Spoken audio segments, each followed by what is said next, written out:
Using Our Influence is a rural collaborative of women leaders working since 2009 to change the ways violence shows up in our communities. We work in women's organizations, education, and health. As Nova Scotians, we continue to struggle with the trauma of the mass shooting of April 18th and 19th. This terrible event was followed by a series of tragic incidents that added to our collective pain. All of this while we are in a state of emergency due to the coronavirus pandemic. We are women who work toward the goal of ending violence against women and girls. We see the world through our experiences, both personal and professional. We understand that every person has their own experiences that shape their view of the world. We wish we knew why the mass shooting happened in order to ensure this never happens again to anyone, anywhere. We feel sorrow, frustration, and anger.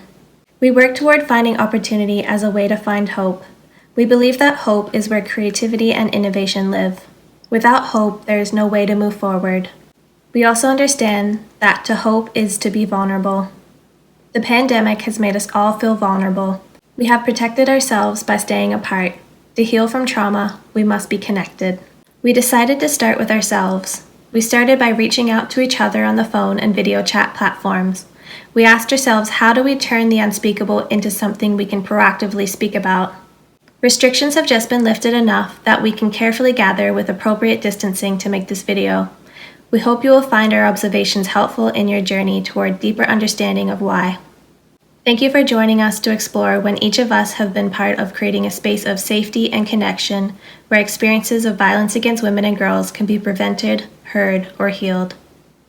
The reason that I felt that it would be important to come together and have this discussion is that as we have dealt with the issues around the pandemic and the mass shooting and all of these incidents that have created a lot of despair and anxiety and grief for many of us as we cope and we're leaders in our communities, there needs to be a space where we can come together and be who we are and be able to express our feelings and express that we are struggling through this as well, and to have a safe space where we can do that. And the other piece of it is that as we have watched all of the media coverage around this topic and the challenges that people have expressing, talking about what they're experiencing, and the challenges dealing with only these small bits of information that are put in the media, which has actually created quite a divisive environment, and it's created a lot of separation among us, which is really the last thing that we need during this difficult time. And so for me, the importance of connection and the importance of being authentic and being vulnerable with each other and expressing the challenges that we're facing with one another in a meaningful way is really, I think, important for other women in particular to see that we are all struggling, that we are all facing these challenges, and that we don't have to have it all together all the time, that we don't have to have all the answers, we don't have to deal with everything perfectly. We're going to struggle through it just like everyone else, because this is something that we've never dealt with before. And so, this is a space where we can share our stories with each other. So the piece where you were talking about the media coverage being really divisive, for me, that was what made me feel that this was something that we needed to do. Because just looking at the media, I would come away with the sense of there are people who either know or should have known why these horrible things happened. And after the mass shooting, I started thinking, okay, even when we talk about the pandemic, it's the same kind of rhetoric. It's that rhetoric of, well, why don't the epidemiologists know, and why don't, the officials know, and why can't they tell us, and why is it changing every day? Well, nobody has all the answers, ever. Does anyone have that one singular answer? So for us to have a conversation so that other people can see that even if you're a leader, even if you're an expert, even if you're all of those things, all those words that mean that you're supposed to know, it's okay if you don't know. And sometimes what people really need to hear is, I know that you think I should know, and I don't know. And it's human nature to want an answer, to want, something that you can tie up in a bow, right? And then put away. And life is more complicated than that. And there are no tidy answers to any of this. To the pandemic, to the mass shooting, to, the helicopter crash, to any of the things that we've experienced as Nova Scotians in the last 2.5 months. Yeah. One of the things that was striking to me was, of course there's this overflow of media information, and, being in the work that I do, I had felt this real struggle between speaking out and not speaking out, because there was really a lot of anger towards women's groups in terms of speaking out about this being, in terms specifically of the mass shooting, about it being about domestic violence. And, because I was, personally feeling really like I had a responsibility to address the issue, I chose to speak out. And, and I know that I had these long discussions about this topic, and tried to bring in some of the meaning behind it, and then of course what was portrayed that I said in the media was just this little tiny piece that did not really address the bigger issues. And I was also almost immediately attacked for having said that it was an act of domestic violence. And so that, so for me, watching that, all of these amazing women in this field that I work in feel silenced and feel afraid to speak out, and having, taken that step to speak out, and then again worrying about, okay, I have chosen to speak out, now is this going to have negative implications on the women that we serve? Is it going to have negative implications for the women that I work with? Is it going to have, other impacts on other women in this field? And feeling very, frustrated that in this year and in this environment where we're supposed to be free to speak and have these discussions, that I would be going through all of this struggle to talk about an issue that is so apparent in our society, and feeling so silenced by that.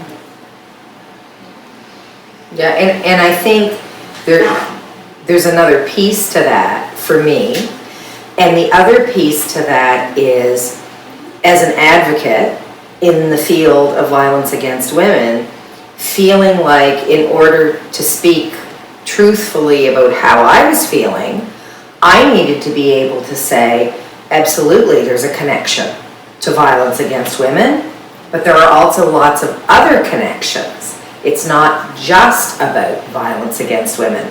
And experiencing that same sense of silencing, and the more, I think, as the more we talked about it, and the more we sort of sorted through how we were feeling about it, the more I started to understand how even within our own areas, it's so easy to get that laser narrow focus, because you do want to change things and you can't change everything. So we need to have a focus. It's absolutely important that we keep focus, in our case, on experiences of violence for rural women and girls. but that focus also needs to encompass a whole lot of other issues Right. and a whole lot of other realities. So it's even more complex than I thought 6 months ago. And 6 months ago, a year ago, I thought it was incredibly complex. And now it's even more so. Yeah, and I think that brings into another issue that we've seen in this work, which is when we talk about protecting women and children, there's this instant backlash, well, what about the men?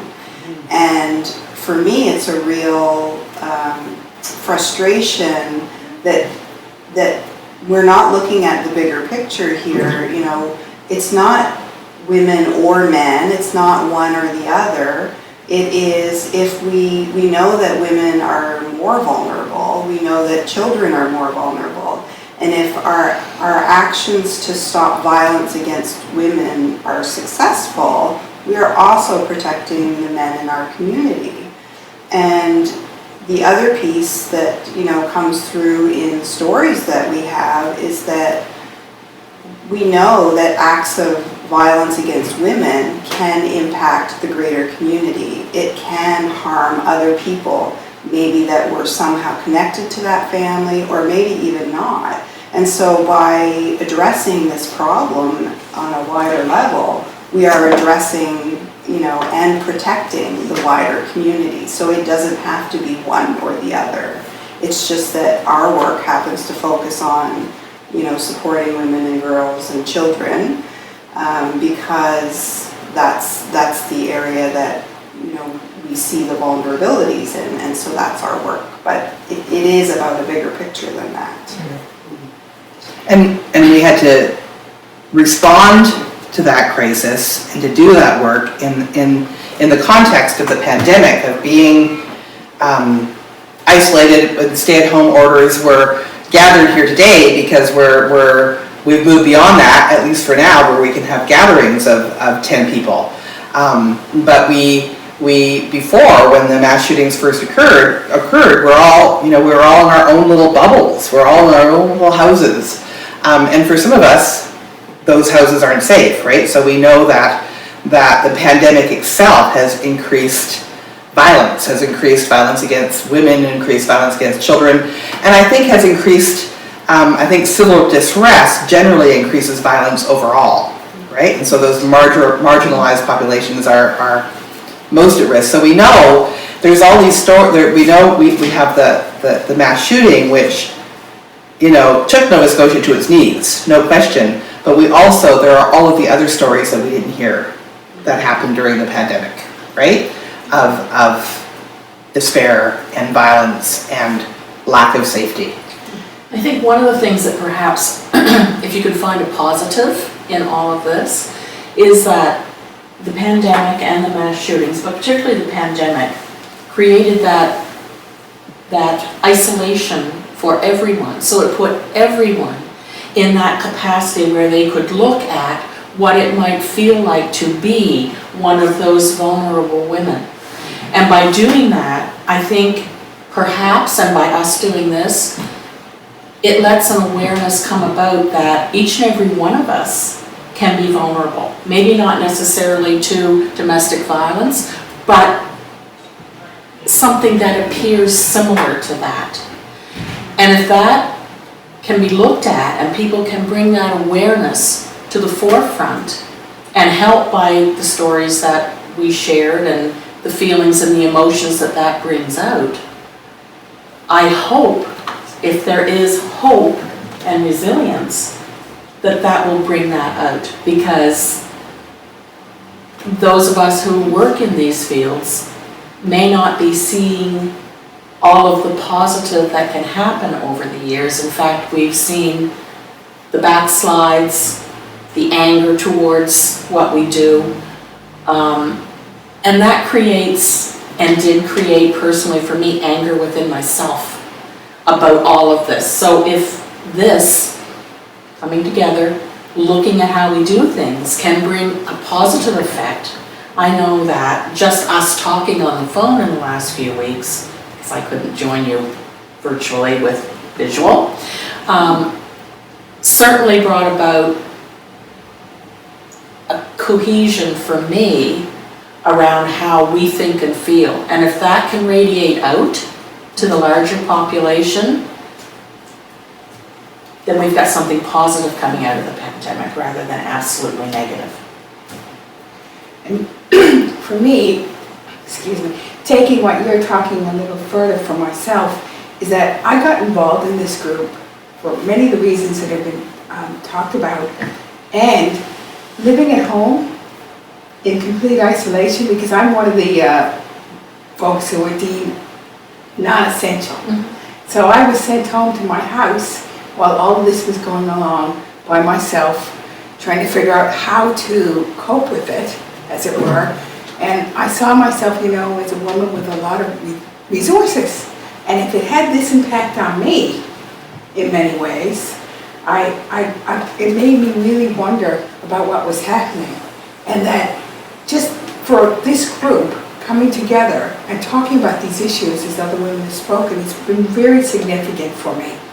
And I can't help but think that for other folks who might be listening to some of this and processing what's happening, that the idea of being able to hear stories of similar challenges and similar thoughts, that they're not alone, and that it's so easy in the middle of all of this when you think about, you know, the pandemic, Porta-Pick, the helicopter thing, and now listening to just witnessing how devastating this pandemic is in parts of the country, and we get day-to-day, moment-to-moment updates of what's happening, and how witnessing that is so profoundly traumatic. And it just adds layer upon layer upon layer. And that this group here has become very significant to me in terms of figuring out how to make it more understanding. Because none of this stuff is not connected, it all is. And as we work on one piece, it will impact the other. And I think the timing is right to have these discussions because with Porta-Pick, with COVID and the isolation, there was a lot of despair going on. And you guys know I work with youth and I have 3 teens at home. I think we're not having these conversations. Either people are afraid to have the conversations or they just don't know what to say, so they're silenced. And I think for me, it was kind of having this conversation so people can understand a little bit more, but also figure out ways for youth to cope with this, to teach them practical things to do every day, or just things to be safe, or how to notice these things, or have that conversation. I think that's really important. So that's kind of what made me excited to have these conversations with you guys about. And when you talk about youth and helping youth to understand, and then I go back to the comments I've made and that others have made about, I don't know what to do, I don't know how to feel. Well, we do have a responsibility to model the way that we hope youth will be able to learn to find resilience when it's really, really challenging. And I think the other piece of it is learning from. Because if there's one thing that I think this group has experienced, because remember, we started out thinking, oh, we're just going to record a Zoom meeting and that's going to work. Well, a few of us live in rural Nova Scotia. That's not going to work because it just isn't going to work because of the internet.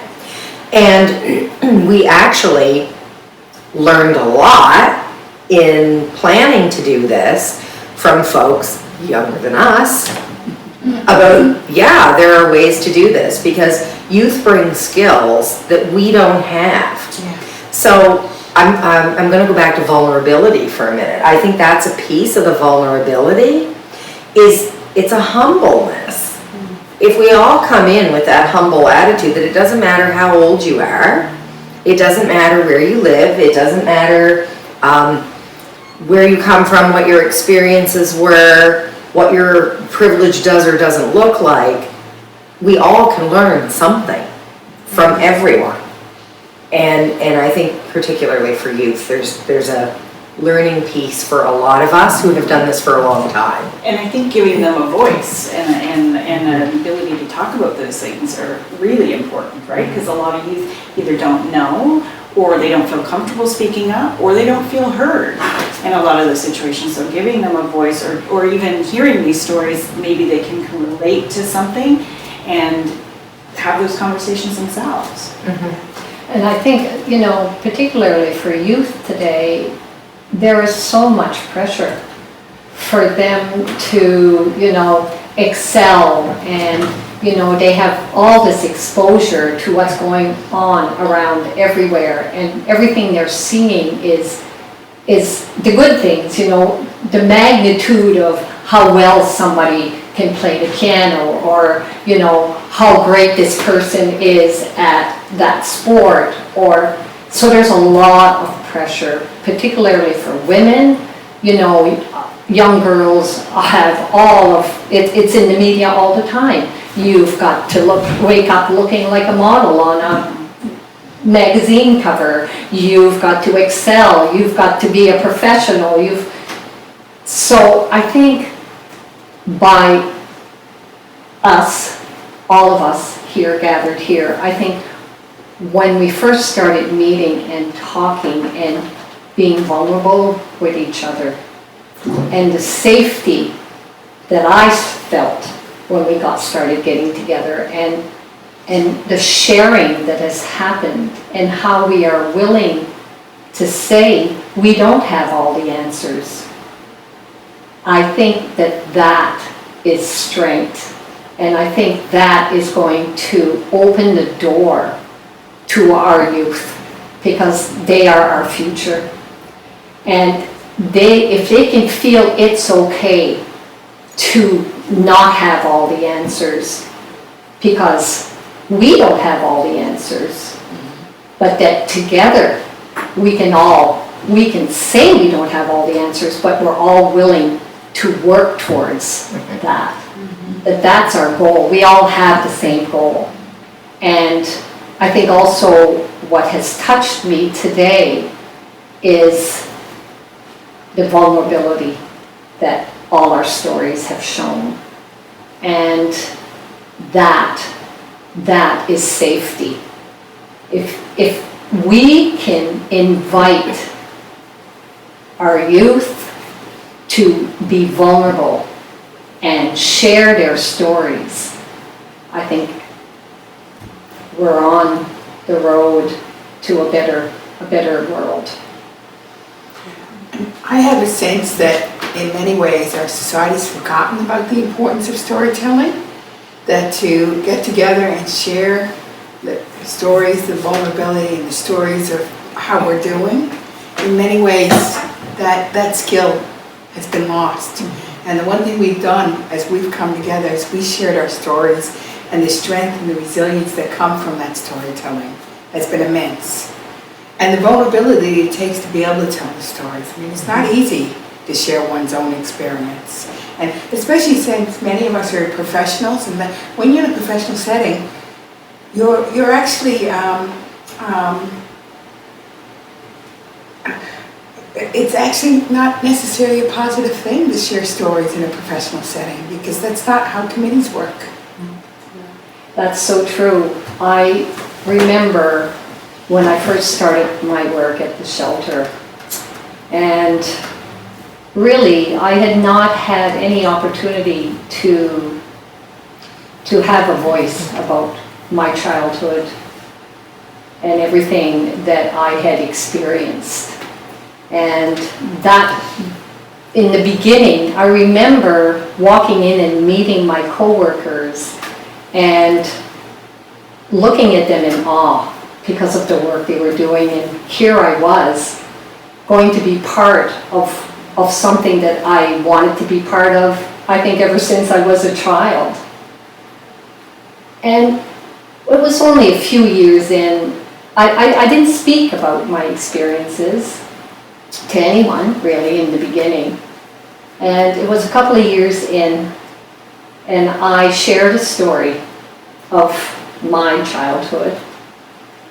And I remember several of my coworkers looking at me and saying, "Wow, I thought your life had been perfect. You walk in here every day smiling. you're always positive, and you've never shared any of this before. And that touched me. I was like, oh my gosh, because I haven't shared what happened to me, and I look at life through this positive lens, nobody knew. I was too afraid for them to see my life hadn't been always perfect. That I had gone through violence and abuse and great pain, but that I had never felt safe enough to share that. So I think that sense of safety we've all been speaking about today, that's important. And that comes from us sharing our stories. And I think everybody has stories to share. And I think there's another piece around the safety, because we're talking about how we create spaces of safety and how do we find answers and how do we deal with this despair. I think sometimes we forget that we all hold expertise. Just because nobody has ever labeled you an expert, you always have expertise in your own experience. No one knows your experience better than you. And, there's a few of us here who've done this work for more than a couple of years. And I can remember a time when I sat on a provincial committee and I made the comment that people were expert in their own lives. Mm-hmm. Wow, I had no idea when I was opening up in that room.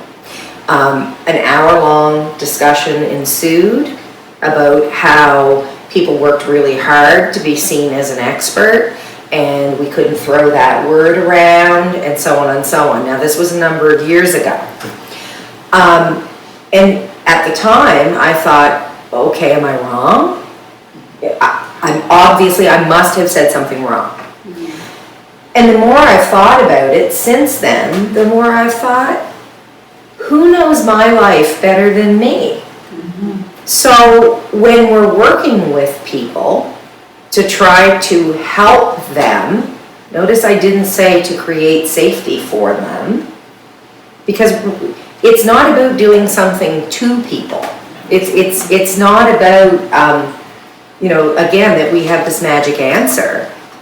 It's about looking at what are you already doing and how can we maybe talk and tell some stories that will help to uncover other things that maybe we can help with, maybe you don't need our help with, but that will create those places of hope, those places of forgiveness, those places of safety, whatever it is you're needing in your life in that moment.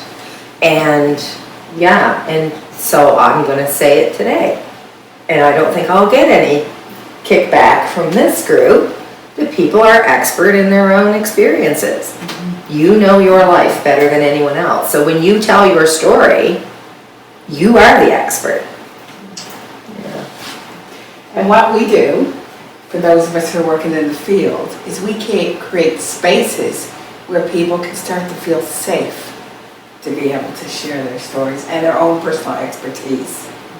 Because that would be the role of a person who's doing that type of stuff. There's no way we can force someone to feel safe.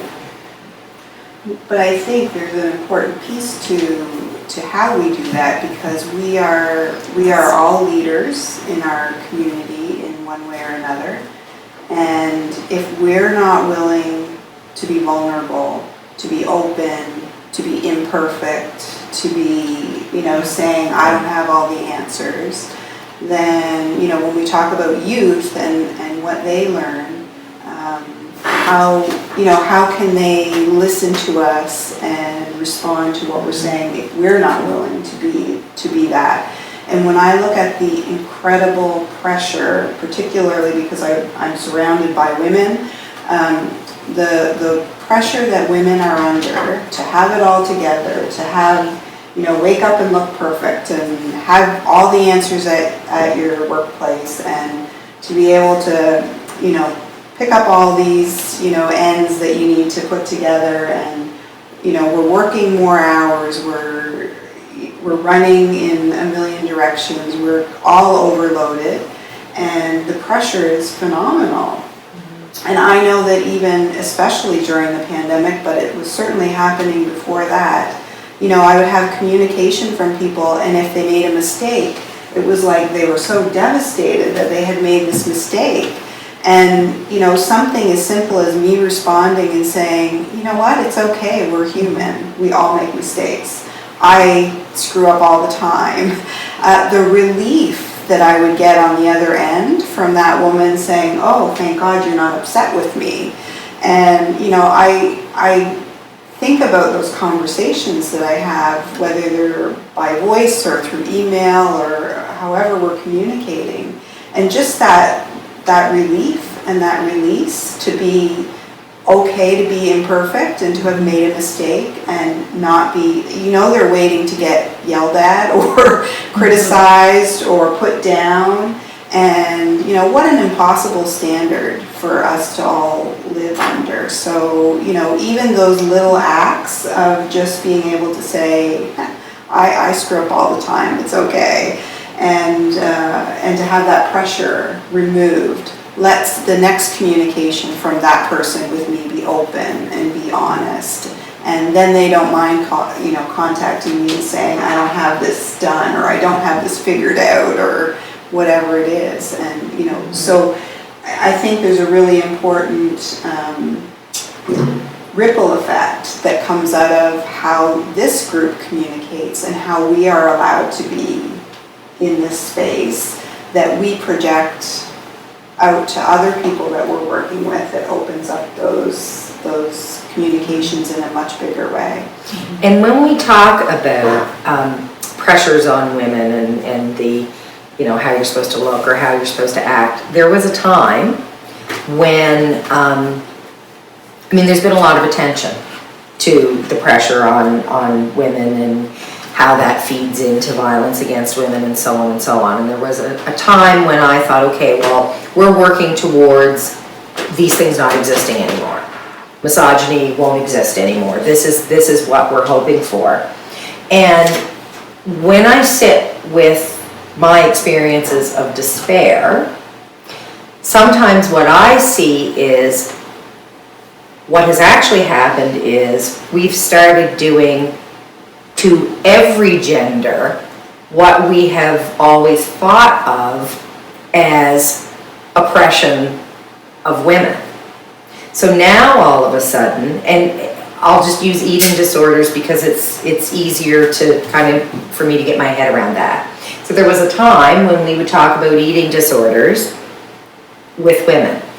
Well, now we can't talk about that anymore, because instead of making it better, easier, having deeper understanding so that we don't need to talk about anyone having an eating disorder, we're actually in a place where we need to talk about how does that impact everyone? How does it impact different genders differently? And so if I allowed myself to sit in that place of despair, and I look at the tragedy of the mass shooting, for example, absolutely I can sit and go, genderless crime, I guess. But the piece that I think we need to hang on to is that the impact is across genders, and if we don't pay attention to how it's different for different genders, then we're missing a huge piece. And I also, taking what you've just talked about, just a little more, from my perspective, is that sometimes I think the argument or the discussion, the conversation ends up so adversarial, as opposed to thinking about, when we start talking about the words like feminism or oppression and all of this, and of course it all exists, but having said that, it's like we get into the divisiveness where we're just thinking about, oh, it's just about women, and I'm just rephrasing this for myself, is that we can have this conversation and stop creating the divisions, because when we start talking about feminism, we're talking about power structures and the way stuff flow through our society, and that it doesn't not impact anyone, it impacts everyone. When we're talking about violence against women and violence against anyone who's not necessarily in the middle, it affects everyone. So to be able to have that discussion without necessarily, I'd love to see a time when we can actually have a full, robust discussion without us getting to a point where it pits people against each other, so that we can say, how can we set this society up and our worlds so that we can see what's working and what's not, and work from there. And I know that, that sounds like it's really highfalutin and all of that, but when you come back, isn't that where, for me, I think when I live in that world of despair, to find ways to ask the questions so that it's more appreciative and see the whole picture. And that they're not mutually exclusive. They're not, actually. They're all combined. It's the old school advocacy, that's how I think about it. The old school advocacy where you had done your job well if you walked in the room and everybody shook in their seat. You were a good advocate if everyone shook when you walked in the room. And I think we've come beyond that. I hope we've come beyond that to recognize that if you really are an effective advocate, you're creating a space where folks can hear you and you can hear them. They welcome you in the room. Yes, and they respect what you have to say in the room, and that respect can go both ways. Because otherwise, it's just, I can't hear you. If I'm shaking in my seat, I can't hear you. You cannot have a conversation if the people are afraid of you, or if they just don't want to hear anything. Having said that, sometimes you do have to bring in things that not everyone wants to hear, but there are ways to say things that it's more likely that you'll be heard. I remember having a discussion just after the mass shooting, and as the media just began to talk about the issue of violence against women and domestic violence, and feeling this real despair that it almost, first of all, one of the first things that happened was there was a real divisive conversation around, was it violence against women, was it domestic violence, and a battle between whether we should be talking about that, and feeling like, what is the reason that people are so unwilling to identify that as a part of the problem of that story? It's not, if we acknowledge this, it's nothing else. It just means if we acknowledge this, then we acknowledge a problem that our community needs to deal with. And then that dramatic turn to blaming the police for this, which is kind of the story that has carried from that, right? So I remember feeling this really awful despair that, okay, now we've taken this really big problem that has to be discussed and dealt with in our community, and we've quickly gone to, let's blame somebody for the problem, which isn't even really about the problem, but now we can talk about something else, and we don't have to have these uncomfortable conversations, when what we really need to do is have those uncomfortable conversations and talk about all of the pieces that come into that. And of course, I think in any profession, there are people who work in their professions who are very good at their jobs and who, are great at communicating, and then there are others who maybe aren't as good about that. And so to blame an entire agency with all of the great work that they do on a particular problem is, kind of illogical to me. And I've certainly had my own experiences where I have not had positive relationships with police officers, where I felt that they failed me in protecting me. And yet I never feel like all police are bad. I never feel like a disrespect for their profession. So for me, that's a really troubling place when we as a society are starting to, create these, now we're creating an atmosphere where it's okay to be violent against police officers, right? That's not a resolution to the problem that we're dealing with. And now we're creating more violence. So it's a really awful, for me, a really awful feeling to watch that unfolding. And this has been years and years of this kind of pattern. We need to change that pattern. Whenever we have an us and them, whenever we try to find those simple solutions where it's, they're the problem, we're not the problem.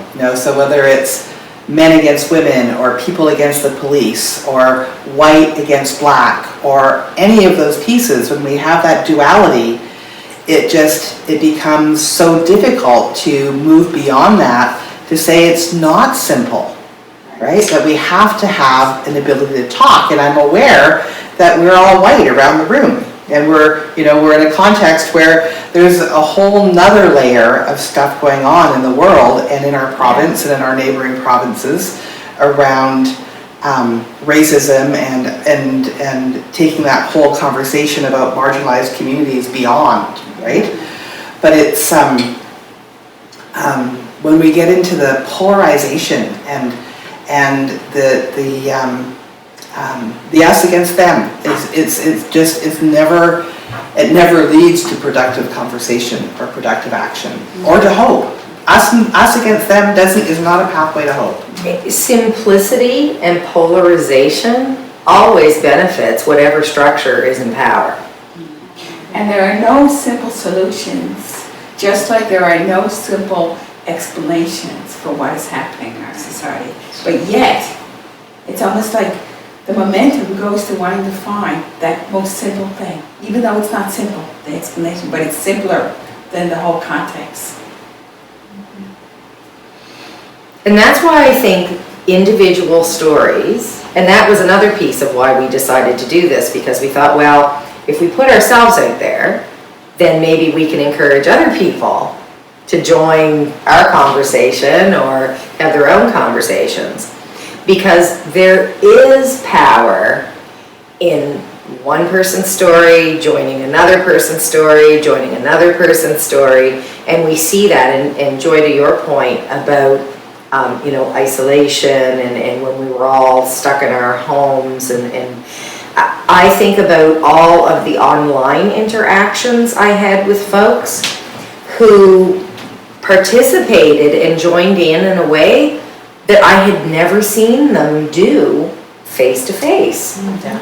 So there was an opportunity there for folks who wouldn't sit around a table like this and tell their story, but they might tell their story in their own space and in their own way, and then be willing to share that. So and I think it's like building blocks. If we kind of build all those little stories one on top of the other, then it becomes kind of a wave of stories, and there is the potential for power shift. And to go back to the piece around youth, we see that in modern day, social movements start with those stories. And by putting the power of capturing those stories in the hands of individuals who hold the expertise in their own story. I think one of the really neat things about hearing everybody's stories is that we didn't know what each other's stories would be. We had all sort of thought of our own. And as I sat and listened to each of our stories, and we all come from different backgrounds, different places, we're different ages, we're different professions, that sort of thing, that, there was really sort of a lot of threads of commonality throughout our stories. And for me, that was really powerful to listen to, you know, actually the simplicity of telling those stories and what, you know, how empowering that is to witness that, right? Let alone to really get into the depth of what those stories mean and be able to share those with each other. There was something Rhonda said in one of the meetings that we had talking together, where she said, wouldn't it be great if we could get beyond the place where the pandemic left us, where being by ourselves in our houses, in our isolated little bubbles, is what keeps us safe from ourselves and each other. That if we can get beyond that to, even in the face of disease, that reaching out and connecting is what builds safety. That we are safe when we're connected to each other and caring about each other. That's been resonating with me. And so we have multiple pandemics. We have pandemics of coronavirus, we have a pandemic of violence, we have a pandemic of racism, we have multiple pandemics. But that we create safety by connecting and reaching out beyond the I to the we, right? Yeah, the connection, and I think everybody feeling comfortable with sharing their story and feeling that they have a voice. There's hope. There's big hope in when you realize that your voice matters, that somebody is listening. That is hope. And it's by storytelling that we build our resilience. By telling our stories, and because when we get to the place where we start telling the stories, we feel safe. So storytelling leads to resilience, which came from building hope, and maybe even a bit of self-acceptance in there. And I think it's, you know, we've talked a bit about giving a voice, people being expert and having a voice to tell their story in places where maybe they don't feel that they have power, they don't have control. And I think there's a flip piece to that as well, because it can also be incredibly powerful if people in positions of leadership and power say, I don't know. I'm afraid. I'm afraid this is going to happen. I don't have the answer to that. I see that I have done this and I wish I had done differently. The more we can hear those things, I think the more it makes us go, oh, okay, maybe we can work with that. And I don't mean I did a horrible thing and I'm sorry for it and now you should all forgive me. That's not what I'm talking about. I'm talking about a genuine, I don't know, but now I'm going to take action that shows you that I am going to try to find out and do the best I can and do better the next time. And reaching out to people to help you to do that. And that's the honesty of being human. I think, for me, one of the reasons that I reached out in terms of having this communication is, when you talk about the fear, as the pandemic, the state of emergency was announced, I had this terrible fear for women and children that we work with and how vulnerable they were and are. And then of course worrying about staff and worrying about my friends and family and all that sort of thing. But to me, when you talk about building resilience, this is a piece of that for me, and it's more important now, I think, than ever, because I think we have to be real that we are early in the, when we talk about despair and we talk about the challenges that people are facing, we're at the early stages, and we're going to see a lot, in our work In the shelters, I think we're going to see a lot of devastating stories coming over the next several months. We're going to see economically huge impacts. We're going to see the impacts of all of these other pandemics that you speak about coming out in the community, because right now people are still not fully out, and you know, and then there's also the impacts of having been isolated for so long, and those, you know, separations in our community, the inability to be with your loved ones when they're dying, the inability to get together and celebrate the momentous occasions in your life, or to grieve when there's something terrible that's happened. So if we don't do something now to build more resilience in our community, I'm afraid of how we will cope. Yeah, and so I come back to, I think it's the invitation to, it's the question that we've asked ourselves a number of times around, where do I find my resilience?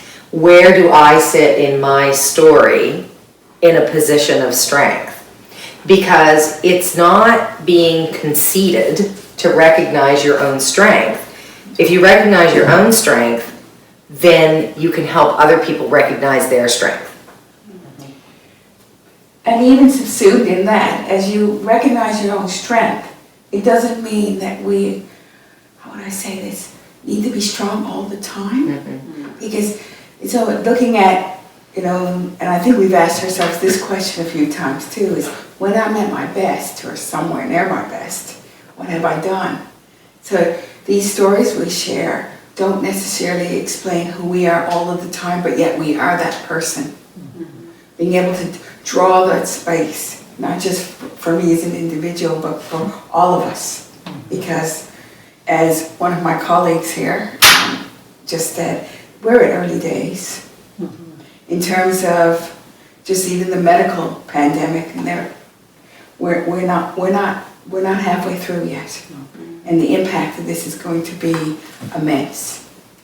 And how we draw that strength within myself, or we model it for each other in our community, along with sharing the vulnerabilities, because you can't have one without the other. That's so true. Yeah, Gwen, when you spoke about some days where you just wanted to stay under the covers. You know, we've all had those days, and it's okay to have those days. And I think by allowing that and accepting that in yourself, and letting other people know that that's okay, we'll be able to, you know, move forward towards what you are talking about, because the ripple effect is going to be far-reaching, and we've yet to see the magnitude of it. We often ask ourselves, you know, at our best, how do we respond to violence against women and girls? That's often a frame that we use. But I wonder, you know, or at our best, what do we value about ourselves in that story? But what about at our worst?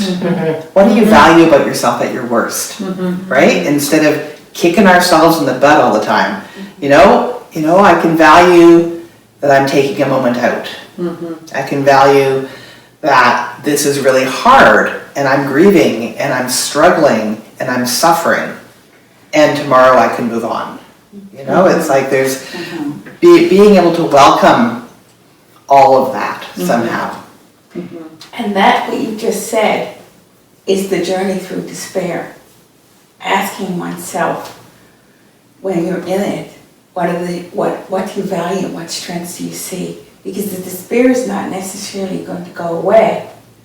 What may be important is what you just said, Gwen, is seeing, what do I value, what are my strengths, and what can I take from it? Because that's the journey from hope to resilience. So as Nova Scotians, what do we value about how we come together when we're on our knees, right? So that also speaks to the strength of a group of people, individuals and people, because how we can respond and what we see within ourselves during the days, the dark, dark days, is where we draw. And when you think about Atlantic Canada, just the history, it hasn't all been glory days. And what we can see in ourselves in those dark days, that is indeed the light. And I think that's also where we can learn some lessons around the concept of forgiveness. Because I know lots of folks that I know, both professionally and personally. Forgiveness is a tough, tough concept. And Flo, you and I have had that conversation many, many times over the years. And really, what I'm hearing us come to is, if that forgiveness starts with your story, to your point of what do I value about myself when I'm at my worst, that's also where that forgiveness piece begins. Because if I can't get to that place for myself, how am I going to get to that place for you? So that is a real vulnerability, the presence of vulnerability and the importance of vulnerability in that forgiveness piece.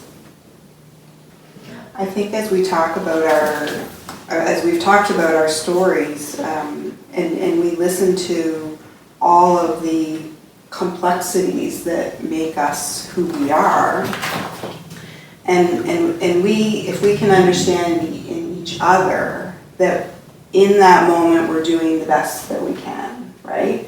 We're all moving forward, and sometimes we move a little bit backwards, but that day, that's the best that I can do. That's the best that I can give.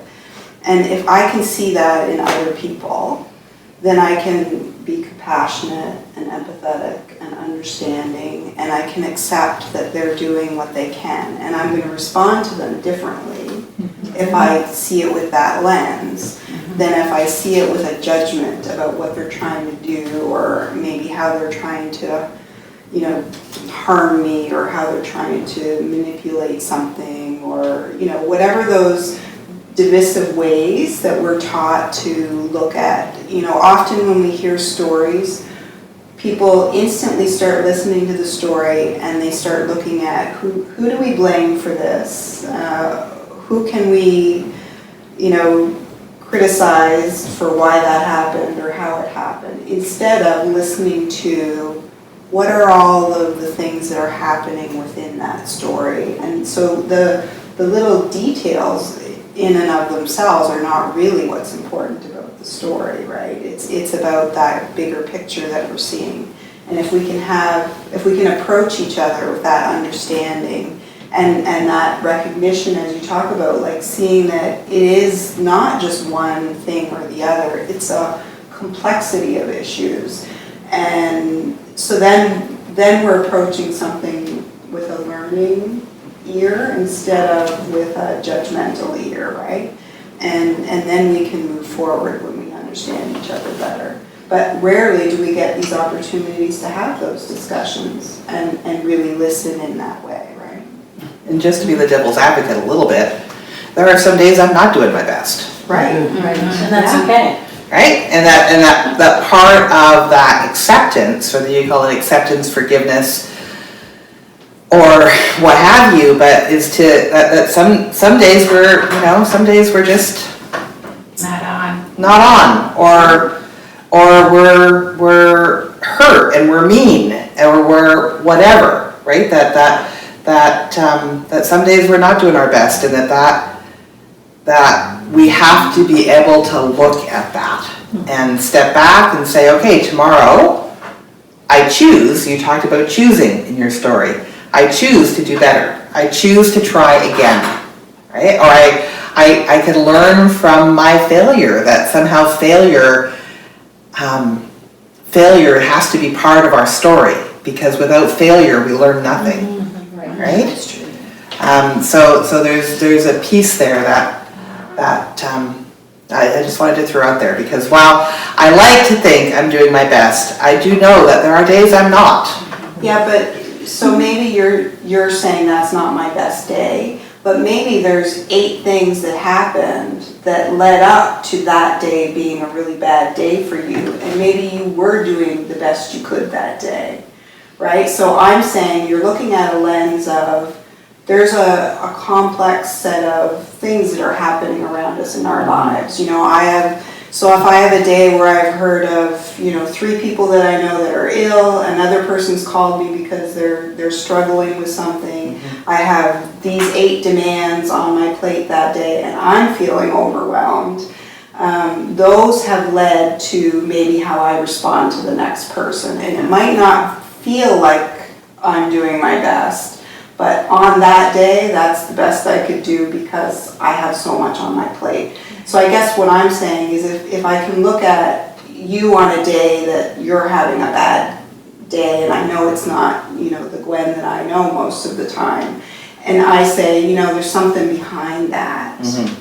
If you snapped at me or you've responded in a way that is not your normal, then maybe I can reach out and say, you don't seem like yourself today, and has something happened today? It opens a door for you to maybe step out of where you are.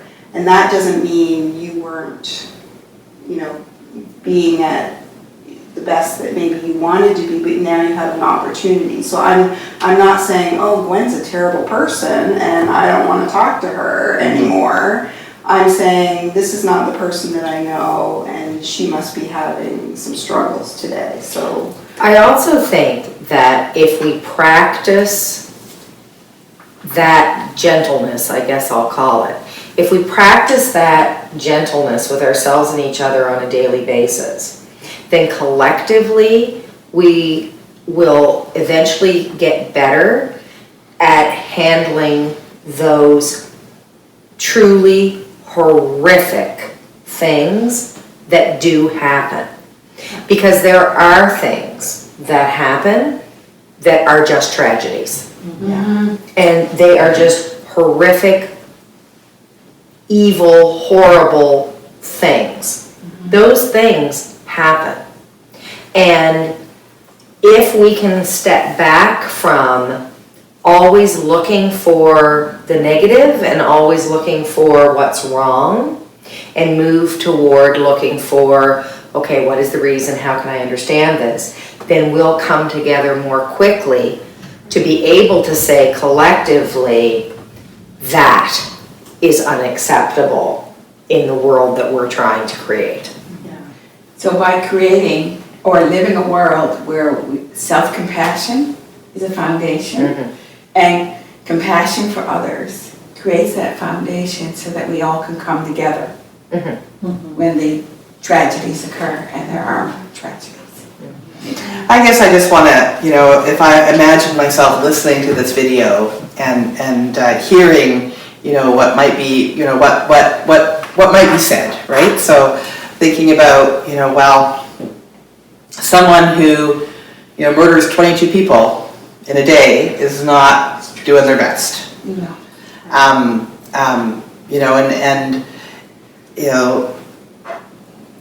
I don't know, it's the only example that comes to my head right now, but I think there are lots of examples. But knowing that tragedies happen and those extreme moments are born from a culture that doesn't question, that doesn't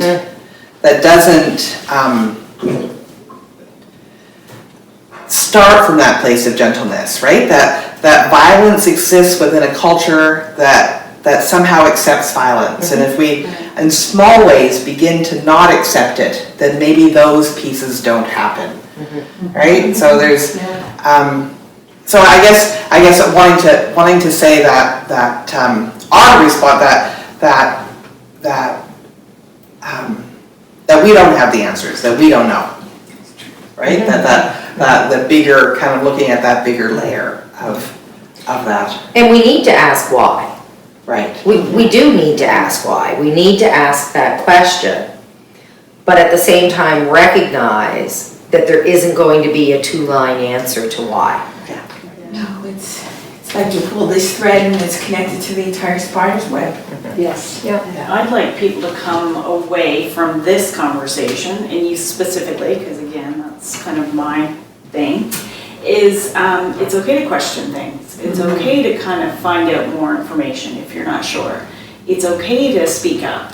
And if you don't know, find that person that you feel safe with to have those conversations. So I think it's more about kind of, just knowing it's okay to question. It's okay to find out more information and start kind of seeking those things. Yeah. That's kind of what I'd like for them to come away with. Well, and I think this conversation around being at your best, actually, I think is a great example of that. Because if we were sitting at a different table that wasn't safe, then we wouldn't be able to have that. Right. I'm seeing what you're saying this way.